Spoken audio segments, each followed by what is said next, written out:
ओंकारं परमं ब्रह्म ओंकारं परमं गुरु ओंकारं परमं तप ओंकाराय नमो नमः।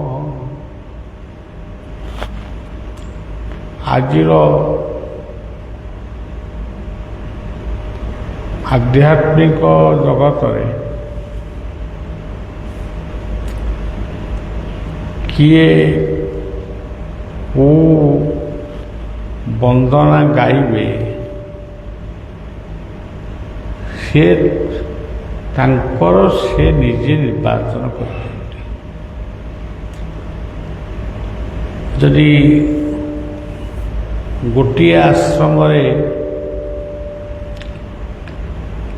किसी वंदना बोला जाउछि ता निकटस्थ आउ गोटे आश्रम आपन देखिए सेठी अलगा प्रकार वंदना पड़ा।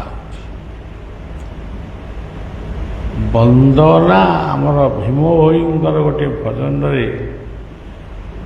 से लिखिले वंदना पाद पद्म। जदि जीवन रे वंदना करिवो ताले पाद पद्म को ही वंदना कर। आमे पाद पद्मर वंदना को विशेष पढ़ू किंतु विशेष गुरुत्व न दे आमे वंदना गुड़िक पढ़ू ता भितरे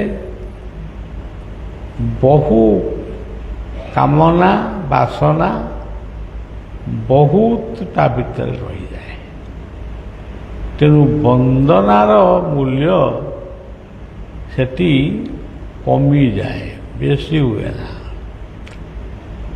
भरत राजा भरत से तो राजा से ही ना तथापि जाओ भगवान रामचंद्र को फेरई आनिबा पाई से जंगल को जाइले। जेतेबेले से जंगल को गले से जंगल रे बहु घोड़ा बहु हाथी आओ बहु पानी की टमजान धरी राम परिवार राजबाटीर कर्मचारी माने समस्ते गले किंतु बाटेरे देखागला कौशल्या कैकेयी आउ सुमित्रा ये तीन जन जाक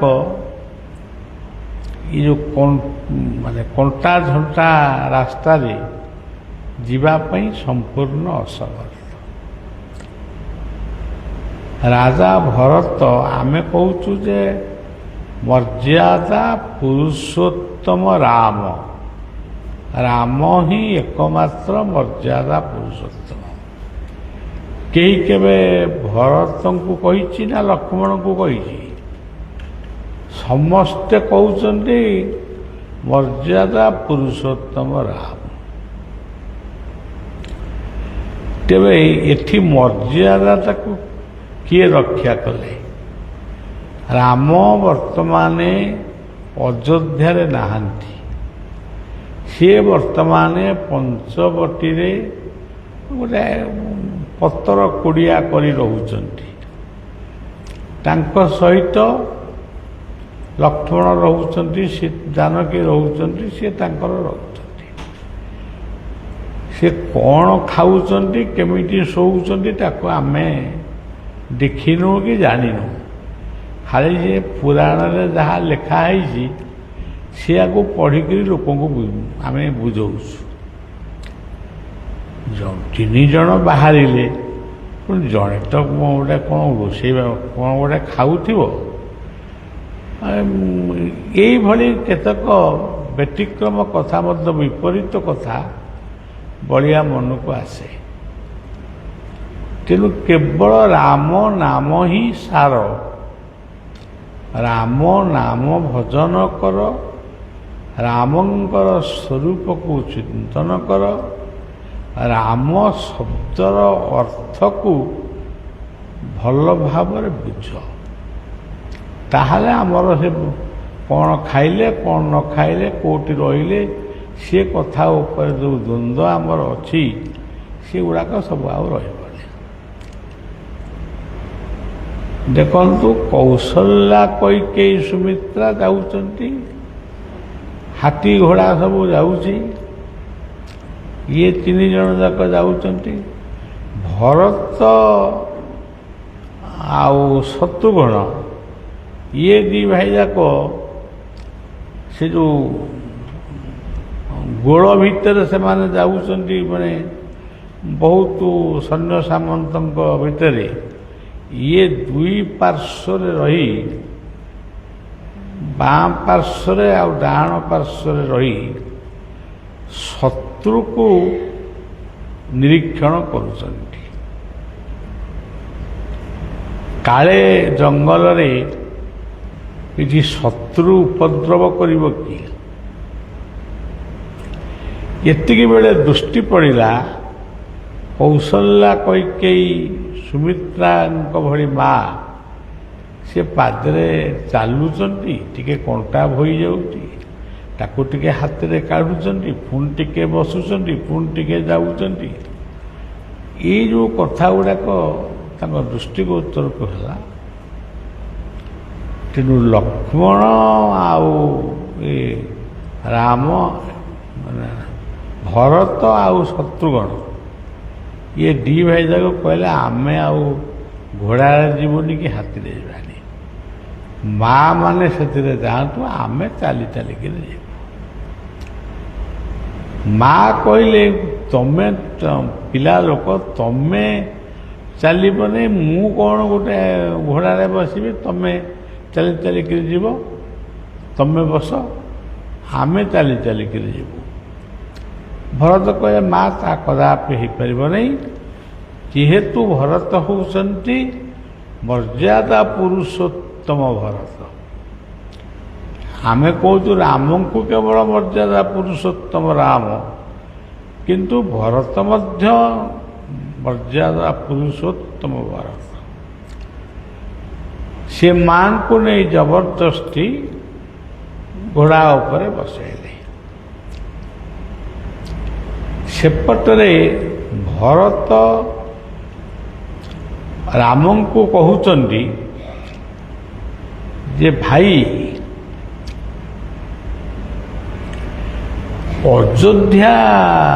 ଅଯୋଧ୍ୟା ବାଟରେ, ଅଯୋଧ୍ୟାରୁ ଏଇ ପର୍ଯ୍ୟନ୍ତ ପଞ୍ଚବଟୀ ଆସିବା ବାଟରେ ବହୁ ସୈନ୍ୟ ବହୁ ସାମନ୍ତ ନେଇକିରି ଆସୁଛନ୍ତି।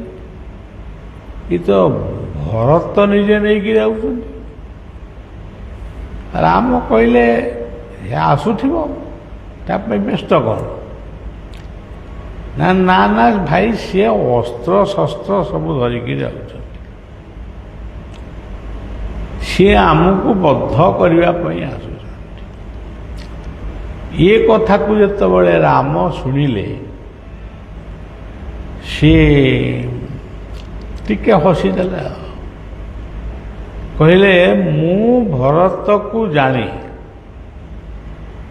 ଭରତ କେମିତିଆ ଭାଇ ମୁଁ ତାକୁ ଭଲ ଭାବରେ ବୁଝିଛି। ଯେ ମୋ ଭାଇ ଭରତ ରାଜସିଂହାସନ ଲୋଭରେ ମା କୈକେୟୀଙ୍କ କଥାରେ ସିଏ ଯେ ଜଙ୍ଗଲକୁ ଆସିବ, ମୋତେ ବଦ୍ଧ କରିବ, ଇଏ କଥାକୁ ମୁଁ ଜମା ବିଶ୍ୱାସ କରିପାରୁନି। ଲକ୍ଷ୍ମଣ କିନ୍ତୁ ସେ ପୁରା ତୟାର ହେଇକିରି ଥାଏ। ଇଏ ହେଉଛି ରାମାୟଣର ଗୋଟିଏ ପୁରୁଣା କାଳିଆ ଭାତୃଭକ୍ତି। ଏଇ ହେଉଛି ଗୋଟେ ଭାତୃଭକ୍ତିର ଜ୍ୱଳନ୍ତ ନିଦର୍ଶନ। ତାପରେ ଏମାନେ ଆସି ପହଞ୍ଚିଗଲେ। ରାମ ତାଙ୍କୁ ଦେଖିଲେ, ସିଏ ରାମଙ୍କ ପାଖକୁ ଆସିଲା ବେଳକୁ ରାମ ଆହୁରି କ୍ଷିପ୍ର ଗତିରେ ସେମାନଙ୍କ ପାଖରେ ପହଞ୍ଚିଗଲେ। ଭରତକୁ ଆଉଁସି ଦେଲେ। ମା'ମାନଙ୍କୁ ଆଗ ତ ମା'ମାନଙ୍କୁ ପ୍ରଣାମ କଲେ, ଗୁରୁମାନେ ଯାଇଥିଲେ, ଗୁରୁମାନଙ୍କୁ ପ୍ରଣାମ କଲେ। ରାଜବାଟୀର ଯେଉଁମାନେ ମୁରବୀ ବା ବୟସ୍କ ସେମାନଙ୍କୁ ମଧ୍ୟ ପ୍ରଣାମ ଜଣାଇଲେ। ଶେଷରେ ମା'ମାନଙ୍କ ପାଦ ଧରି ନମସ୍କାର କଲେ। ଇଏ ତିନୋଟି ମା ଇଏ ରାମଙ୍କର ଉପସ୍ଥିତିକୁ ଲକ୍ଷ୍ୟ କରି କୋହ ସମ୍ବରଣ ନ କରିପାରି କେବଳ କାନ୍ଦିବାକୁ ଲାଗିଲେ। ମୋରି ପାଇଁ କୈକେୟୀ କହିଲେ, ମୋରି ପାଇଁ ତୁ ଆଜି ଆପଣମାନେ ଜଙ୍ଗଲକୁ ଆସିଛନ୍ତି। ଆପଣମାନେ ମୋତେ ଏଠି ବଦ୍ଧ କରନ୍ତୁ, ମୁଁ ଆଉ ବଞ୍ଚିବା ପାଇଁ ଚାହୁଁନି। ଶେଷରେ ରାମ ସମସ୍ତଙ୍କୁ ବୁଝେଇ, ଯେହେତୁ ସେ ମର୍ଯ୍ୟାଦା ପୁରୁଷୋତ୍ତମ, ଅନ୍ୟକୁ ମର୍ଯ୍ୟାଦା, ସେ ଯୁଗ ସେୟା ନଥିଲା। ରାମ ସମସ୍ତେ ବସିଲେ। ବସିବା ପରେ ଗୋଟେ ଦୁଃଖର କଥା, ରାମ ଯଦିଓ ରାମ ଜାଣିଛନ୍ତି ଦଶରଥ ଆଉ ନଥିବେ, ତଥାପି ପଚାରିଲେ, ଭରତ ତୁମେ ତ ସମସ୍ତଙ୍କୁ ନେଇକିରି ଆସିଲ, କିନ୍ତୁ ମୁଁ ଦେଖୁଛି ମୋର ତିନୋଟି ମା, ତାଙ୍କ ହାତରେ କାଚ ନାହିଁ କି ମୁଣ୍ଡରେ ସିନ୍ଦୁର ନାହିଁ। ସେ ଗଲା କୁଆଡ଼େ? କ'ଣ ଆମ ଆସିବା ପରେ ଅଯୋଧ୍ୟାର ରାଜବାଟୀରେ କ'ଣ ଘଟିଲା? ବାପା କ'ଣ କରୁଛନ୍ତି? ଭରତ ନିସ୍ତବ୍ଧ, ଶତ୍ରୁଘ୍ନ ନିସ୍ତବ୍ଧ। କ'ଣ କହିବେ? ଉତ୍ତରଟା କ'ଣ ଦେବେ? ମୋ ବାପା କ'ଣ କରୁଛନ୍ତି ମୋତେ ଆଗେ କୁହ। ବାପା କେମିତି ଅଛନ୍ତି କହୁନା। ଶେଷରେ ଭରତ ବାଧ୍ୟ ହୋଇ ରାମଙ୍କ ପାଦ ତଳେ ମୁଣ୍ଡ ପିଟି ଦେଲେ ଏବଂ କହିଲେ, ଭାଇ, ବାପା ଆଉ ଇହ ଜଗତରେ ନାହାନ୍ତି। ସେଥିପାଇଁ ଦାୟୀ ହେଉଛି ମୁଁ କାଳେ ରାଜା ହେବି, 14 ବର୍ଷ ମାନେ ପ୍ରଜା ପାଳନ କରିବି, ଏଇ ନିଶାଟାକୁ ପୂର୍ଣ୍ଣ କରିବା ପାଇଁ ମା କୈକେୟୀ ସିଏ ଗୋଟେ ନାଟକ ସୃଷ୍ଟି କରିଛନ୍ତି ବା ଖଳ ପୂର୍ଣ୍ଣ ନାଟକ ସୃଷ୍ଟି କରି ଏଇ ଅବସ୍ଥା ହେଇଛି। ଆପଣ ଠିକ୍ ଘରୁ ବାହାରି ଆସିଛନ୍ତି ରାଜବାଟୀରୁ, ବାପା କେବଳ କହିଛନ୍ତି, ହେ ରାମ କହିଲେ ତ ତାଙ୍କର ଜୀବନ ଚାଲିଗଲା। ଇଏ କଥା ଯେତେବେଳେ ଲକ୍ଷ୍ମଣ ବା ଅନ୍ୟମାନେ ଶୁଣିଲେ, ପରିସ୍ଥିତିଟାକୁ କିଏ ବର୍ଣ୍ଣନା କରିବ? ଆପଣମାନେ ବର୍ଣ୍ଣନା କରୁନାହାନ୍ତି, କରିହେବ ନାହିଁ। ଆପଣ ସୁଖକୁ ବର୍ଣ୍ଣନା କରିପାରନ୍ତି। ଆପଣ ଯଦି ଲଟେରୀର 5 ଲକ୍ଷ ପାଇବେ ତାକୁ ବର୍ଣ୍ଣନା କରିପାରିବେ, କ'ଣ ଖର୍ଚ୍ଚ କରିବେ ତାକୁ ବର୍ଣ୍ଣନା କରିପାରିବେ। ଆଉ ମଧ୍ୟ କିଛି ଲୋକ ଅଛନ୍ତି କେତେ ମଦ ପିଇବେ ତାକୁ ବି ବର୍ଣ୍ଣନା କରିପାରିବେ। କିନ୍ତୁ ମାର ଦୁଃଖ ତାର ସବୁ ଅଛି। ଅଯୋଧ୍ୟା ରାଜବାଟୀ ଅଛି, ଚାରିଟା ପୁଅ ତ ଅଛନ୍ତି।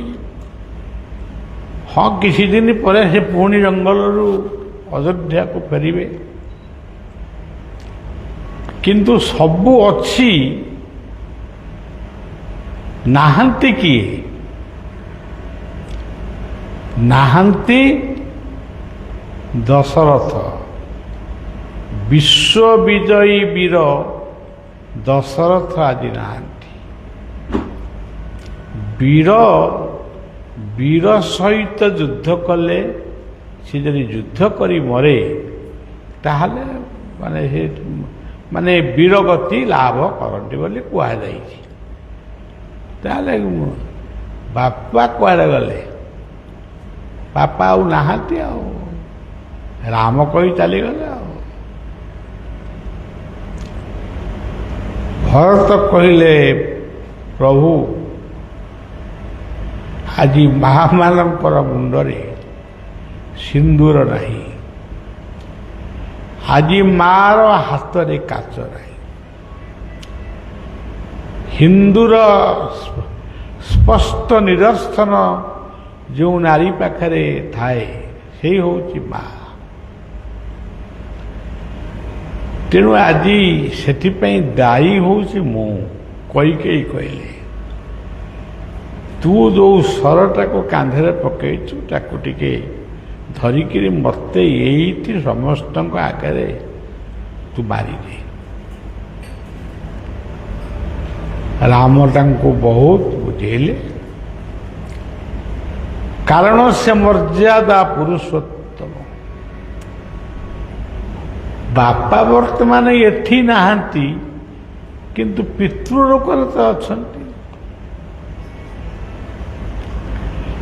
ଇଏ କଥା ଯେତେବେଳେ କହୁଥିଲେ ଭରତ, ଯେତେବେଳେ କୈକେୟୀ କହୁଥିଲେ, ପିତୃଲୋକକୁ ମୁଁ ଦେଖିନି, ପିତୃଲୋକକୁ ମୁଁ ଯାଇପାରିବିନି, ମୁଁ ଗଲେ ମୋ ସ୍ୱାମୀକି ଦେଖିବି, ସେ କଥା ମୋ ଦ୍ୱାରା ସମ୍ଭବ ନୁହେଁ। ସେ କଥା ତୁ କରିପାରିବୁ, କିନ୍ତୁ ମୋ ଦ୍ୱାରା ହବନି। ମୁଁ ଯାହାକୁ ହରେଇଛି ତାକୁ ସବୁଦିନ ପାଇଁ ହରେଇଛି। ତେଣୁ ଆପଣମାନେ ତ ଜାଣନ୍ତି, ମା ବି ଯେମିତି କାନ୍ଦେ, ବାପା ବି ସେମିତି କାନ୍ଦେ। ଦୁଃଖଟିଏ ଯଦି ଜୀବନ ପାଇଁ ଆସେ, ଘର ପାଇଁ ଆସେ, ମା ଯେତିକି କାନ୍ଦେ ବାପା ବି ସେତିକି କାନ୍ଦେ। ମା ହୁଏତ ସମସ୍ତଙ୍କ ଆଗରେ ମାନେ ତା କାନ୍ଦଟା ପରିପ୍ରକାଶ ହୁଏ, କିନ୍ତୁ ବାପାର କାନ୍ଦଟା ଲୁଚି ଲୁଚିକିରି ସେ କାନ୍ଦେ। କିନ୍ତୁ ଆଜିର ଯେଉଁ ବୀର ପୁରୁଷମାନେ ବୀର ପୁରୁଷ କହିଲେ ମଦ ପୁରୁଷମାନେ ବାହାରିଛନ୍ତି, ଇଏ କାନ୍ଦନ୍ତି କେତେ କି ହସନ୍ତି ତାର କିଛି ନାହିଁ। ବରଂ ବାପ ମାଙ୍କର ଶବକୁ କାନ୍ଧରେ ବସେଇ ଶ୍ମଶାନକୁ ନେଲା ବେଳେ ଏମାନେ ମଦ ବୋତଲେ ବୋତଲେ ପିଇକିରି ଯାଆନ୍ତି। ତେଣୁ ଏଥିପାଇଁ ତ ସମ୍ବିଧାନରେ କ'ଣ ଅଛି କେଜାଣି, ଲ କ'ଣ କାଳେ ଅଛି, ସେ ଲଟା କେଉଁଠି କାମ କରୁଛି, କ'ଣ ପାଇଁ କାମ କରୁଛି? ଯେଉଁଠି ପିତା ମାତାଙ୍କ ପ୍ରତି ସମ୍ମାନ ନାହିଁ, ଯେଉଁଠି ପୁତ୍ର କନ୍ୟାଙ୍କ ପାଇଁ ଶ୍ରଦ୍ଧା ନାହିଁ, ଯେଉଁଠି ଗୁରୁ ଗୁରୁଜନଙ୍କ ପ୍ରତି ଭକ୍ତି ନାହିଁ, ସେମାନେ ଗୋଟେ କି ପ୍ରକାରର ମଣିଷ? ସେଗୁଡ଼ା ମଣିଷ ରୂପ ପାଇଛନ୍ତି, କିନ୍ତୁ ମଣିଷ ସେ କେବେ ବି ସେ ମଣିଷ ନୁହନ୍ତି। ତେଣୁ ଏମିତି କଥୋପକଥନ ଛଳରେ ରାମ ଆଉ ଟିକେ ଗମ୍ଭୀର ଭାବରେ କହିଲେ, ମା ଏ ଭରତ, ମୋ ବାପା ଚାଲି ଯାଇଛନ୍ତି, सी निदर्शनटा मत देखई पारिबु मु केमिति जानिबि जे बापा मोर नांती तेणु भरत दशरथंकर निदर्शन सी पोड़ा काठ हो कागज लेखा हो खंडे देला राम से चिठी को धरी भो भो ही कांदिले एवं तांकर जो माने गुरु वशिष्ठ विश्वामित्र यही मानक भली गुरु माने जाइथिले से संगे संगे राम को परामर्श देले कांदिबार बेल ये नुहे आगे जाओ पितृतर्पण कर ये जो नदी कूल अच्छ यही नदी रे तुम्हें निजे स्नान करी पितृतर्पण कर आपण माने देखिए कौन देखी थिबे भी तो धर गोटे बापार 3टी पुओ कि 4टी पुओ का 2टा पुओ का जो गोटाए पुओ नंडा है बारिक डाकिले बाबू आस नंडा कर मु नंडा हेबी मोर काली अमुक खेल अच्छी कि अमुक बाहाघर को जीवार अच्छी मु नंडा हेबी यही हूँ आजिर समाजर यही हूँ वर्तमान रीति यही समाज भितर आमे रही केवल निजुको आमे नर्कगामी करुचु या व्यतीत अन्य किछि नहीं वर्तमान पितृतर्पण सरिला राम कहले भरत को फेरी जाओ मां को नहीं क्या जंगल रे केते समय रहिबे नहीं जाओ भरत कहले भाई हाँ आमे जीवु आपण आम संगे जीवे ना मु तो 14 वर्ष आई पुणी जीवी केमी ना 14 वर्ष आपण को जंगल को किए पठे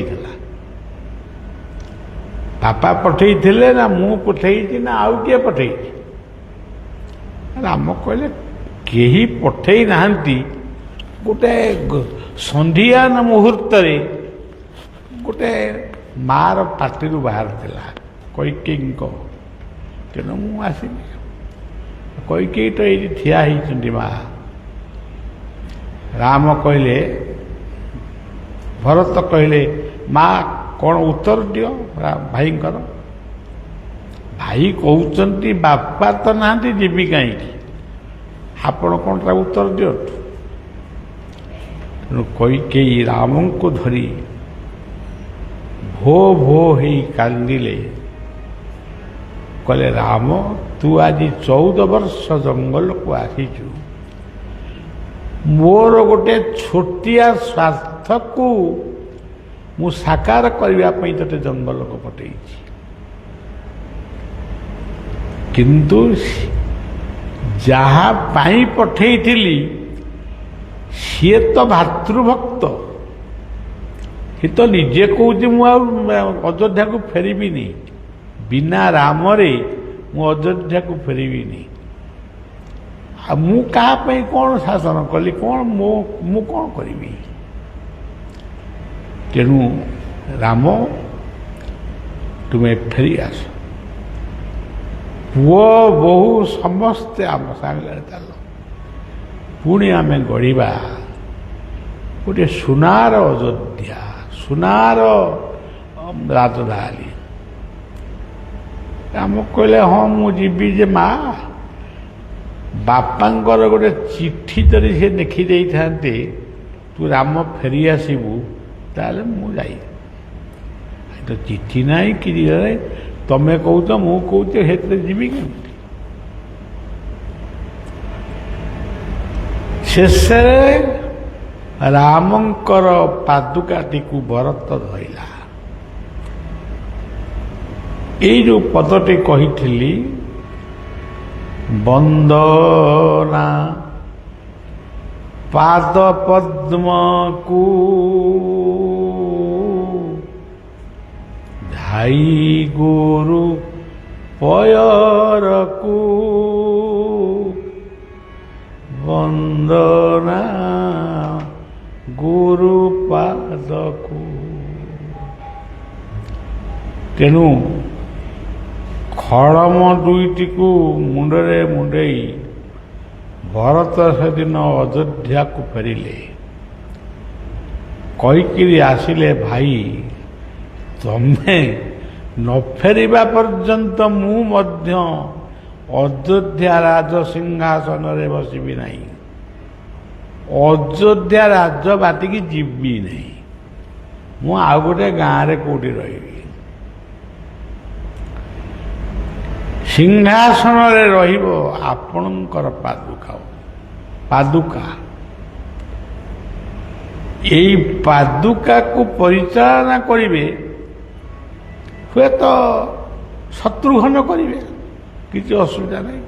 ଏତ ଭାଇ ମୁଁ କିନ୍ତୁ ଗଦିରେ ଶୋଇବିନି କି ଖଟରେ ଶୋଇବିନି, ମୁଁ ତଳେ ଶୋଇବି। ମୁଁ ରୁଟି ଖାଇବିନି କି ହାଲୁଆ ଖାଇବିନି, ମୁଁ ଖାଇବି ତମେ ଯାହା ଏଠି ଖାଉଛ ଫଳମୂଳ, ମୁଁ ସେଇଆକୁ ଖାଇବି। କିନ୍ତୁ ଗୋଟିଏ କଥା ମୁଁ କହିଯାଉଛି, 14 ବର୍ଷରୁ ଯଦି 14 ବର୍ଷ ଅଧଘଣ୍ଟା ଆଉ ଡେରି ହୁଏ, ଆପଣ ଯେତେବେଳେ ଯିବେ ଦେଖିବେ ଭରତ ଆଉ ନାହିଁ। ଜ୍ୱଳନ୍ତ ଅଗ୍ନିରେ ପଡ଼ି ସେ ପୋଡ଼ି ହେଇ ମରିଯାଇଛି। ଏ କଥା କହୁଥିବା ବେଳେ ଇଏ ଚିତ୍ରକୂଟ ପାହାଡ଼ ତଳେ କଥା ଚାଲିଛି। ଗୋଟେ ଭଲ ମିଟିଂ ଏମିତି ହେଉଛି। ଆଉ ଆମ ରାଜନୀତି ମିଟିଂ ନୁହଁ କି ଶଳା ଭାଇଙ୍କର ଅମକ ତମକ ଏ ମିଟିଂରେ ସେ କଥା ପଡ଼େନି। ଏମିତି ସଭା ପଡ଼ିଛି, ଏମିତି ମିଟିଂ ହେଉଛି ଯେଉଁ ସଭାରେ ଅଯୋଧ୍ୟାର ବର୍ଣ୍ଣନା କରାଯାଉଛି, ରାମଙ୍କର ବର୍ଣ୍ଣନା କରାଯାଉଛି, ପୂର୍ଣ୍ଣଭୂମି ଆର୍ଯ୍ୟାବର୍ତ୍ତ ଭାରତ ବର୍ଷର ବର୍ଣ୍ଣନା କରାଯାଉଛି, ମାତୃବନ୍ଦନା କରାଯାଉଛି, ଗୁରୁଙ୍କର ବନ୍ଦନା କରାଯାଉଛି। ଏଇଆକୁ କହନ୍ତି ସଭା। ମାଇକି ବାନ୍ଧିଦେଲୁ, ଚାନ୍ଦୁଆ ଟାଙ୍ଗିଦେଲୁ, ଆକୁ କହିଲୁ ସେଗୁଡ଼ା ଦେବ ବାହୁଲ୍ୟ କଥା। ତେଣୁ ଯାହା ହଉ ପାଦୁକା ନେଇକିରି ସେ ଯାଇଛନ୍ତି। ତ୍ରେତୟା ଯୁଗର ଯେଉଁ ଶେଷ ନିଦର୍ଶନ ହେଉଛି ରାମଙ୍କର ପାଦୁକା, ଦ୍ୱାପର ଯୁଗରେ ସେଇ ଠାକୁର ଯେତେବେଳେ ଆବିର୍ଭାବ ହେଇଛନ୍ତି, ତାଙ୍କ ପାଦର ପାଦୁକାକୁ ମଧ୍ୟ ଉଦ୍ଧବ ନେଇକିରି ଗଲେ ବଦ୍ରୀନାଥ। ଆଶ୍ରମ ନାମେ ବଦରିକା, ସେକି ତୋ ଚରଣୁ ଅଧିକା, ସକଳ ତୀର୍ଥ ତୋ ଚରଣେ, ବଦ୍ରିକା ଯିବି କି କାରଣେ। ଏଇ ହେଉଛି ଆମ ଦୁନିଆ, ଆମ ପରିବାରର, ଆମ ସମସ୍ତଙ୍କର ଏଇ ହେଉଛି ବଡ଼ ବଡ଼ ସମସ୍ୟା। ସମସ୍ୟା କେତେବେଳେ ଆସିବ ଆମେ ଜାଣିନୁ। ଆମେ କ୍ଷୀରି ସେଦିନ କରିକିରି ଖାଉଥିବୁ, ଆଜି ଗୋଟେ ଗୁରୁବାର କ୍ଷୀରି କରିକିରି ଖାଇବା, ସାଡ଼ୁ ଖବର ଆସିବ ଅମୁକ ନାହିଁ ସମକ। ଏଇଠି ଗୋଟେ ମୋର ଝିଅ ବହିଛି, ସେ ମୋ ଝିଅ, ମୋ ଭାଣିଜୀ, ତାକୁ ମୁଁ ବାହାଘର କରିଥିଲି। ମୁଁ ବରଯାତ୍ରୀ ହେଇଥିଲି, ବରକର୍ତ୍ତା ହେଇଥିଲି, କନ୍ୟାକର୍ତ୍ତା ହେଇଥିଲି, ବାହାଘର କରିଥିଲି। ପୁଅଟିଏ ହେଇଥିଲା, ମୁଁ ତା ପାଇଁ ପଠେଇଥିଲି କଣ୍ଢେଇ ସୁନାହାର କି କ'ଣ ମୋର ମନେ ନାହିଁ, 20 ବର୍ଷ ତଳର କଥା। ତାକୁ ପଠେଇଥିଲି ମୁଁ ସତ୍ୟନାରାୟଣ ବାଲା। କିନ୍ତୁ ଏଡ଼େ ବଡ଼ ପୁଅ ସାମାନ୍ୟ କୁସଙ୍ଗ ପାଇଁ ସେ ଦୁନିଆରୁ ଚାଲିଗଲା। ଗୋଟିଏ ବୋଲି ପୁଅର। ସେଇଭଳି ମାଆକୁ ମୁଁ କ'ଣ ବୁଝେଇବି? ତାକୁ ଦେଖୁ ଦେଖୁ ମୋ ଢିଅ ହାତ ଥରିଲାଣି। ତେଣୁ ଯାହା ହଉ ଆଜି ଗୋଟେ ମୋର ଭଲ ଦିନ, ମୁଁ ତାକୁ ଟିକେ ଦେଖିଲି। ସମ୍ବନ୍ଧ ସମ୍ପର୍କ ତ ରହିବ, ଯାହାକୁ ହଜେଇଲେ ସିଏ ତାକୁ କ'ଣ ଆଉ ଆମେ ପାଇବା? ତେଣୁ ସମସ୍ତେ ଏଥିପାଇଁ ଜାଗ୍ରତ ହୁଅ। କେତେବେଳେ ବିପଦ ଆମକୁ ମାଡ଼ି ବସିବ, ସବୁବେଳେ ଇଷ୍ଟାଭିମୁଖୀ ହୋଇ ଜୀବନକୁ ଅତିକ୍ରାନ୍ତ କର, ତମ ପରିବାରକୁ ଗଠନ କର। ଆଉ ଦୁନିଆରେ କିଛି ନାହିଁ। କ'ଣଟା ଅଛି? ମୁଁ ଅମୁକ ଜାଗାରେ ଚାକିରି କରୁଛି, ଚାକିରିଟା ତ କରୁଛୁ, ଆଉ କ'ଣ ହେଲା? ତୁ କିରାନୀ ହେଇନଥିବୁ, IAS ହେଇଥିବୁ କି OAS ହେଇଥିବୁ, ଇଏ କ'ଣ କେଉଁ ଚାକିରି ରହିବ ନା ତୁ ରହିବୁ? ନା ତୁ ଯେଉଁ ପେନସନ୍ ପାଇବୁ ସେ ରହିବ ନା ପ୍ରୋଭିଡେଣ୍ଟ ଫଣ୍ଡ ରହିବ? ତୁ ଜଳିଯିବୁ ଚିତାଗ୍ନିରେ, ତା ସହିତ ସବୁ ଜଳିଯିବ। କାହିଁକି ଆସିଛୁ ମନ କିସ ନେବା ପାଇଁରେ, ଆସିଛୁ ରଙ୍ଗଳା ହୋଇ ଯିବୁ ଶୂନ୍ୟ ହୋଇରେ। ଆଜି ସେହି ପବିତ୍ର ଅନନ୍ତଙ୍କ ଦରବାରରେ ଆପଣମାନଙ୍କୁ ଶୁଭେଚ୍ଛା ଜଣାଉଛି। ମୋର ଇଷ୍ଟଦେବ ପ୍ରଭୁ ଅନନ୍ତ, ଶିଶୁ ଅନନ୍ତ, ଠାକୁରାଣୀ ଜ୍ୟୋତିପ୍ରଭା ରାମଚଣ୍ଡୀ ସମସ୍ତଙ୍କୁ ପ୍ରଣାମ ଜଣାଉଛି, ପିଲାମାନଙ୍କୁ ଶୁଭେଚ୍ଛା ଜଣାଉଛି। ଏତିକିରେ କଥା ଏଇଠି ବିଶ୍ରାମ।